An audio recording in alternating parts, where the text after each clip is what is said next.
bolt handle that you see in front of you is bent and missing all of its threads at a break-off point.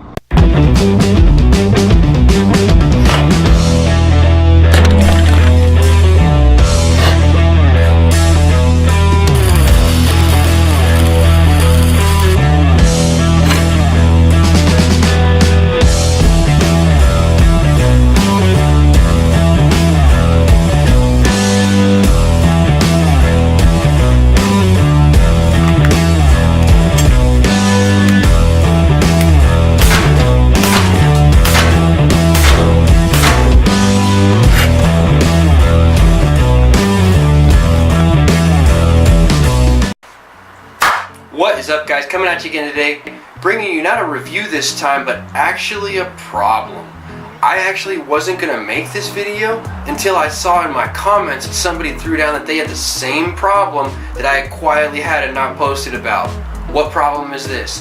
This is a dirty secret about the Deanna Chaser and potentially the Deanna Stormrider as well. In this video, I'm going to show you the weak link in the Deanna Chaser and the Deanna Stormrider and show you exactly how you're going to break your bolt.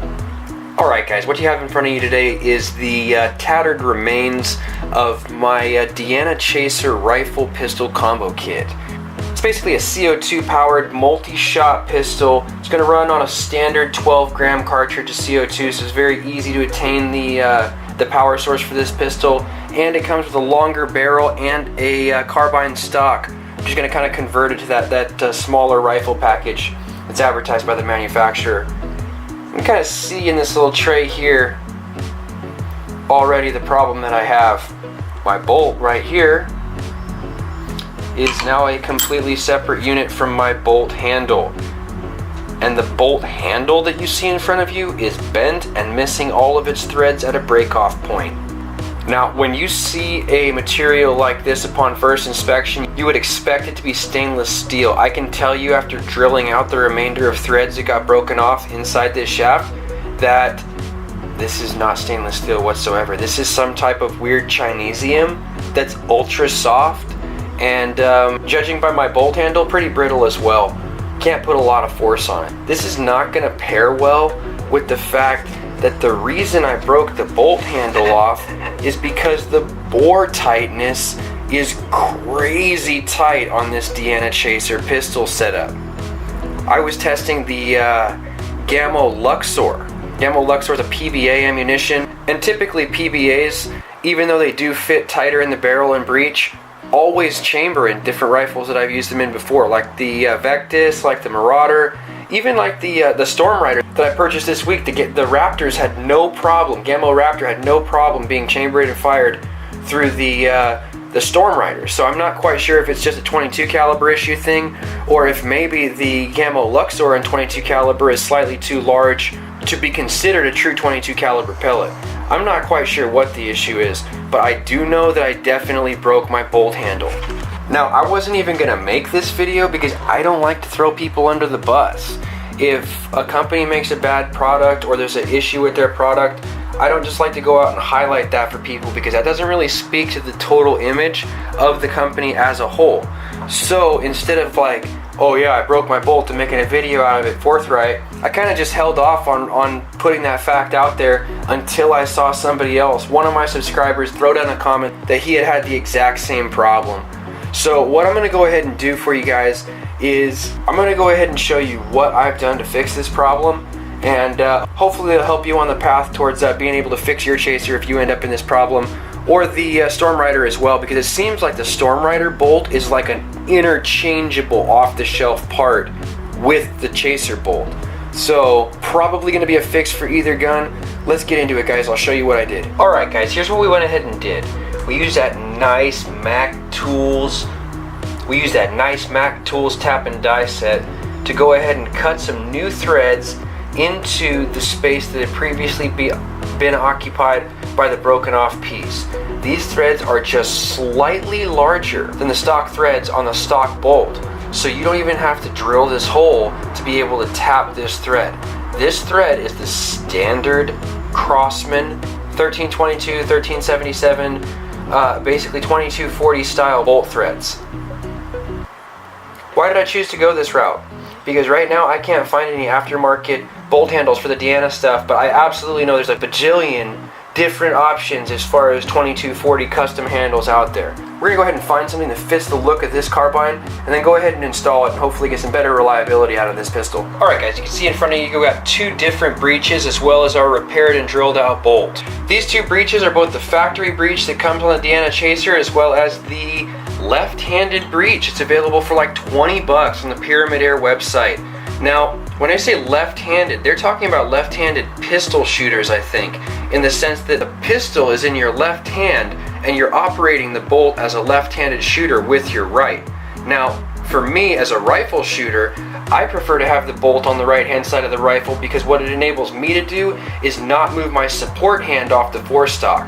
I can shoot the trigger with my middle finger and never take my hand off the bolt with my top finger if the bolt's on the right hand side. But if the thing's on the left hand side, I have a disability with my left hand due to a previous accident that I had, so I'm not quite as dexterous with my left hand and I'm not as coordinated with it either. So my best bet for accuracy and repeatability on shot count is definitely going to be having the bolt on the right hand side of the rifle, or in this case, what they call a left-handed breech. I'm not quite sure what I'm going to do with this factory breech, but it's always nice to have a breech that's in metal, it's, you know, in a specific caliber like this. Anytime you have, you know, a breakdown on parts, or even if you want to do something custom, something like this is definitely not a throwaway item. You definitely want to keep this kicking around in your parts bin. Alright guys, let's go ahead and assemble our bolt with our new bolt handle, and I'll show you how this all goes together. Now, while the Chaser's bolt may look stainless steel, this is actual from a machine shop turned on a lathe style stainless steel. So I have great confidence in not being able to break this bolt pretty much no matter how ham-fisted I get with it. Now obviously within reason everything has a limit, but definitely this is going to prove to be a much stouter bolt just based on the fact that it was a billet stock at one point that was formed into this solid item. Alright guys, the way to assemble a left-handed breech is going to be basically the way to assemble any breech, whether it's left-handed or right-handed on the Deanna Stormrider or Chaser. Basically you have the back side of it, which is a smaller hole, and then you have a front side of it, which is a larger hole, which accommodates the barrel. That machine track there is where the bolt's going to sit, and you can kind of see the cutout and the magnet there that sucks the magazine into its correct position when it's indexed. Now what you're going to want to do is you're going to want to take this barrel end and point it directly away from you. You want the bolt to go in directly through the back side of it, so we're just going to make sure that we have the thread for this bolt handle aligned with that track that we previously pointed out, and then just push this bolt in through the back of the breech. Easy peasy, that's super easy right there. Not bad, right? Oh, knocking my light around. If you feel like it, you probably could put a little bit of Loctite on there, but honestly with something like this that has such nice coarse threads like the Crosman stuff does, probably not necessary, especially if you're trying to take this down at some later date. Now you're going to notice here you also have a threaded hole on the bottom. That threaded hole on the bottom is for a small Allen screw and a brass bushing that actually physically catches the piece that's going to physically cock the power plant of this specific CO2 setup. Alright guys, this guy right here, this small Allen bolt with the little brass bushing on it is the piece that came out of that track with the thread on it that you see up here. We'll go ahead and install that, and then once we put a seal in this transfer port, this should be buttoned up pretty much and ready to reinstall.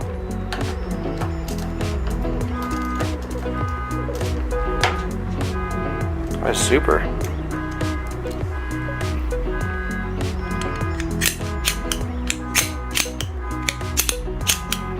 Works slick, nice action. Considering that I broke the previous handle off that was on this bolt, I think that this is a pretty good upgrade for a stainless bolt that I had machined and 19 bucks from Pyramid Air. Alright guys, we have the CO2 action and trigger assembly down here. We have the breech we just put together up here. You can kind of see where the transfer port's going to line up, and then we don't yet have our seal into it. I just kind of want to show you how this action physically works.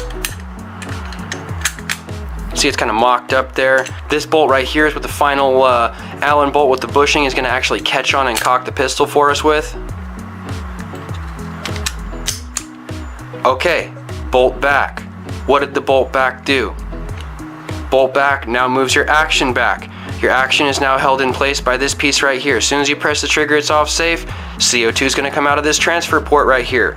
Out of that transfer port, into our new breech, out of our barrel behind a pellet. Whammo. that's how your chaser and Stormrider work. Well, in a nutshell, kind of condensed sort of way. Alright, now, just for S&G for the tube here, if I push this beast off safe and then give her a fire, whammo, it's definitely going to discharge. So you don't really want to work on stuff like this when you have a CO2 cartridge in there. Now, I kind of did that knowing the fact that this was going to be in there so that I could do this video for you guys, but I highly recommend pulling all CO2 cartridges out before you work on anything. Alright, now that you kind of got all your stuff together here, you're going to find this tiny little screw right here. This guy is ultra tiny, it's ultra tapered, it's very flat. It's going to go directly in the breech. It's the only thing that holds the breech to the action. Just goes in this little recessed hole right here, guys. You can kind of see where it's going to end up sitting right there. Whammo, you can see this magnetized piece that draws the magazine in also. Alright guys, at this point we're going to go ahead and install our breech seal into that empty recession right there. Just kind of drops down in there, and I just like to use a gentle little bit of pressure to kind of make sure that it seats all the way down so it doesn't get lost when I go to turn this upside down and put it together. You want to make sure you start with the bolt closed based on the fact that you'll need it in front of this bolt here to actually be able to cock the rifle. I'm 100% positive that that breech seal seated where it was supposed to be. So let's go ahead and cock this one more time, and we'll get our screw into that final position in the breech there. Just takes a small Allen wrench that actually comes with the kit. There's a fitting wrench in the kit, so that's kind of nice. Now, this is the one fastener holding the breech to the action. There is no other fastener that holds this breech to this action. Why am I stressing this point? If you strip it, you have no way to connect the two without some type of interesting engineering. So definitely be real careful. Kind of ease into it when you tension this bolt, because your gun's life kind of hinges on it. That's all I'm going to tighten that. Alright, cool. Now we have a breech put together with the action. Let's go ahead and push this into the closed position, push this into the fire position, and one more time, fingers clear, fire. Great. Alright guys, at this point we're pretty much home free. Now on some PCPs and CO2 stuff that I've seen, the trigger guard itself has to go on before the action goes into like the stock or whatever pistol stock, pistol grip you may have that goes with that specific platform. In this case, it's actually going to be just the opposite. We have the chaser frame right here, and we have our partially assembled chaser. It kind of shoehorns in like this, and just sets in, and you'll hear it kind of positively click. Wasn't that good of a click on camera that time, but typically when you slide this action into place, there's a small pop that you would normally hear that it's fully seated. At this point, what you can do is you can take your trigger guard, you can go ahead and put your trigger guard over your trigger and give it just a firm press. Whammo, slips right into place. And you've got this little button head Allen screw, final piece of the puzzle. Drops right into its home. Alright guys, easy peasy. Let's go ahead and test fire this and make sure everything's still good to go.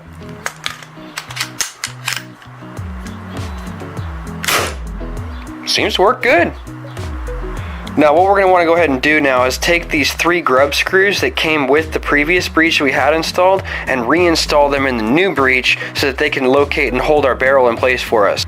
The center one is the locating screw, meaning that is the longest out of all 3, and it needs to go back in the center slot on the new one. Alright guys, now until I further inspect the pistol barrel that came with this setup, I'm actually going to go ahead and reinstall the rifle barrel and the front sight and barrel band as well as the stock, and we'll be using it and testing it in its carbine format from here on forward until I really get the diameter of that pistol barrel figured out. Alright guys, there you have it in front of you. That is the fully moderated Deanna Chaser rifle barrel, and we'll be going ahead and pairing that today with this Bear Deanna Chaser power plant. This is super easy, but there's something that we're going to need to do first. We're going to need to slip the barrel band onto this guy first, because the barrel band itself will not fit over the moderator. So, done. What you're going to want to do next is you're just going to want to go ahead and kind of slide the sealed end of the barrel here. You can see it's got 2 breech seals on that skinny end of it right there. And just kind of work it back towards and feed it into the breech. Now before I tighten anything up, I definitely have to hold the barrel in place with my right hand and kind of push it into position with my left. That way I can kind of make sure that everything's seated up against the bolt, but also that the bolt is going to slide into the way that the barrel is oriented. Now we've kind of verified everything in the closed position. Let's go ahead and get everything buttoned up fasteners wise, and then we'll put the stock on. Alright guys, this is really easy. This is the supplied stock that comes in the kit from Deanna. You just go ahead and slide these two together. It mates really, really well, really tightly. Almost feels like it doesn't fit. That's how tightly it fits. So once it slides into position, replace the screw that you removed previously, and you will be good to go. Everything kind of sucks into position. It's really a good design. I like the way this stock works. It's a lot more stable than the single locating screw on each side that the 2240 has as an option for its stock. Alright guys, so without any further ado, honestly, let's just go ahead and put this nice sexy bolt handle to work and get some rounds down range.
Alright guys,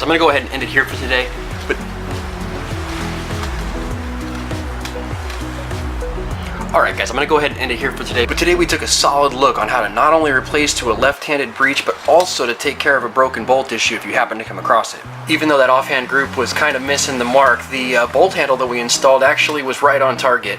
I really liked the rigidity of the stainless steel when I filled the round chamber, and it felt like it had almost no give to it whatsoever as far as flex is concerned. Alright guys, well if you've liked this video, go ahead and give it a thumbs up. If you want to see more content like this, make sure you subscribe for more with the bell notification so you stay current on what we got going on the channel. If you really like this video, go ahead and share it so that somebody else can see it. As always guys, shoot safe and I'll catch you in the next one.